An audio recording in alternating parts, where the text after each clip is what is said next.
1945 Berlin. Nazi বাহিনীর গৌরব তখন ইতিহাসে পরিণত হচ্ছে, আর হিটলার শেষ সময়ের দিকে এগোচ্ছে। নমস্কার, আজকের এই ভিডিওতে চলুন জেনে নিই সেই ভয়ঙ্কর নাম হিটলার এর কীভাবে পতন হয়েছিল। 1941-এ হিটলার ভুল করে বসে রাশিয়াকে আক্রমণ করে। অপারেশন বারবারোসা এটা নাৎসিদের জন্য টার্নিং পয়েন্ট হয়ে যায়। রাশিয়ার ঠান্ডা, বিশাল এলাকা এবং স্ট্যালিনের প্রতিরোধ সব কিছু মিলিয়ে জার্মান বাহিনী একের পর এক হাঁটতে থাকে। আর তখনই আমেরিকা, ব্রিটেন, ফ্রান্স অর্থাৎ অ্যালায়েড ফোর্স একসাথে হিটলারের বিরুদ্ধে ফ্রন্ট খুলে দেয়। জার্মানির শত্রু তখন চারিদিকে, একদিকে রাশিয়া এবং আরেকদিকে ব্রিটেন, আমেরিকা। 6 জুন 1944 ইতিহাসের সবচেয়ে বড় অ্যাম্ফিবিয়াস অ্যাটাক। অ্যালায়েড ফোর্স ফ্রান্সের নরম্যান্ডিতে নামে। ধীরে ধীরে জার্মান অকুপাইড ইউরোপ একের পর এক মুক্ত হতে থাকে। হিটলারের সৈন্যরা তখন দুই দিক থেকে চেপে ধরা, পূর্বে রাশিয়া এবং পশ্চিমে অ্যালায়েড। হিটলারের জন্য তখন সময় ফুরিয়ে আসছে। হিটলার তখন বার্লিনের এক বাংকারে নিজেকে আটকে রেখেছে, মানসিকভাবেও ভেঙে পড়েছে। বিশ্বাস করছে যে সবাই তার সাথে বিশ্বাসঘাতকতা করেছে। তার জেনারেলরাও তখন বুঝে গেছে যুদ্ধ শেষ, জার্মানির হার নিশ্চিত। এমন সময় হিটলার একটা চূড়ান্ত সিদ্ধান্ত নেয়, শেষ মুহূর্তে আত্মহত্যা করবে, তাও ধরা দেবে না। 29 এপ্রিল 1945 হিটলার তার দীর্ঘদিনের সঙ্গী ইভা ব্রাউনকে বিয়ে করে বাংকারের মধ্যেই। আর ঠিক তার পরদিন 30 এপ্রিল দুজনেই আত্মহত্যা করে। হিটলার নিজের মাথায় গুলি করে এবং ইভা সায়ানাইড খেয়ে নেয়। তাদের মৃতদেহ পরে জ্বালিয়ে ফেলা হয় যাতে কেউ অপমান করতে না পারে। আর সেই দিনই ইতিহাসের এক নৃশংস অধ্যায়ের ইতি ঘটে। হিটলারের মৃত্যুর কয়েকদিন পর 8 মে 1945-এ জার্মানি সম্পূর্ণভাবে আত্মসমর্পণ করে। এই দিনটা বিশ্ব ইতিহাসে পরিচিত হয় VE ডে অথবা ভিক্টরি ইন ইউরোপ ডে হিসেবে। নাজি পার্টি ভেঙে পড়ে, যুদ্ধ শেষ হয় এবং পৃথিবী এক নতুন যুগে প্রবেশ করে। হিটলার শুধুমাত্র একজন রাজনীতিবিদ ছিল না, সে ছিল এক ভয়ঙ্কর অধ্যায় যেটা পৃথিবীর ইতিহাস কাঁপিয়ে দিয়েছিল। তার পতন আমাদের শেখায় ক্ষমতার অহংকার, বিদ্বেষ এবং সহিংসতার শেষ ভালো হয় না। এবার চলুন দেখে নিই হিটলারের পতনের পর জার্মানিতে ঠিক কী কী হয়েছিল। হিটলারের পতন এবং জার্মানির সারেন্ডারের পর গোটা দেশটা ছিল কিছুটা এইরকম। ধ্বংসপ্রাপ্ত শহর, লক্ষ লক্ষ মানুষ গৃহহীন, খাদ্য সংকট, দারিদ্র্য আর ভয়। এই অবস্থায় কোনো সরকার চালানো সম্ভব ছিল না।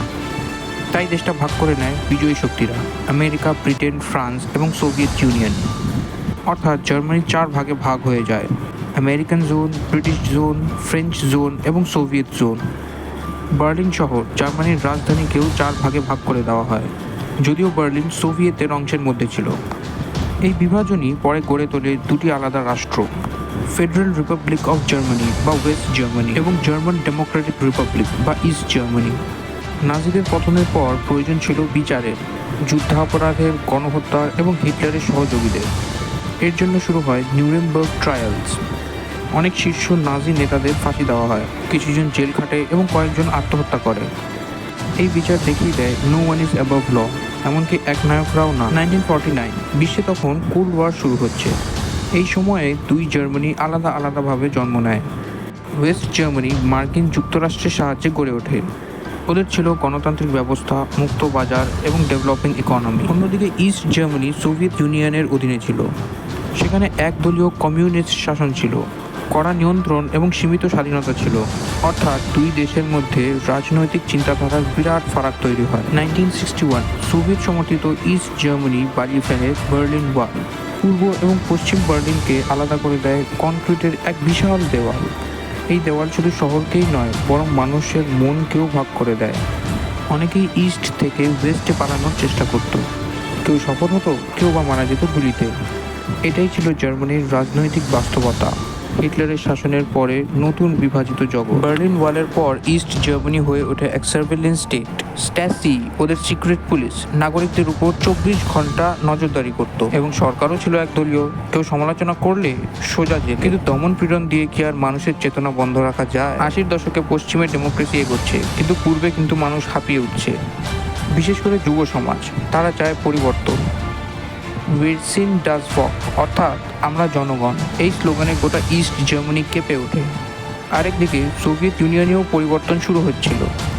গর্বাচেভের পেরেস্ট্রয়কা ও গ্লাসনট নীতিতে কমিউনিস্ট শাসন শিথিল হচ্ছিল।